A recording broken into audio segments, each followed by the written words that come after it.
সবাই কেমন আছো? আশা করি খুব ভালো আছো। আজ তোমাদের জন্য আরেকটি নতুন ক্লাস নিয়ে চলে এসেছি। তো এটি হচ্ছে এনএম এর ফার্স্ট ক্লাস, বিষয় রয়েছে জীবনবিজ্ঞান। চলো ক্লাস শুরু করা যাক। লেবুতে কোন অ্যাসিড পাওয়া যায়? উত্তর হয়ে যাবে সাইট্রিক অ্যাসিড পাওয়া যায়। উত্তরগুলো দেখে নাও।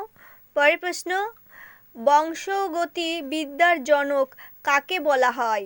উত্তর হয়ে যাবে মেন্ডেলকে বলা হয়।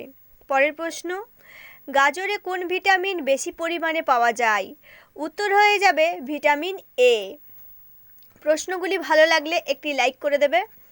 নিচের কোনটি দ্বি একক পর্দাবৃত্ত? উত্তর হয়ে যাবে মাইটোকন্ড্রিয়া। পরের প্রশ্ন, মানুষের দেহে কত জোড়া ক্রোমোজোম থাকে? উত্তর হয়ে যাবে 23 জোড়া।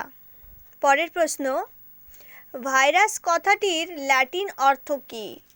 উত্তর হয়ে যাবে বিষ। এটি সঠিক উত্তর হচ্ছে বিষ।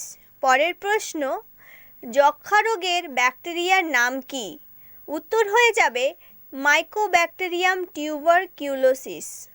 পরের প্রশ্ন, সালোক সংশ্লেষ আলোক বিক্রিয়া ঘটে কোথায়? উত্তরটি হয়ে যাবে গ্রানাতে।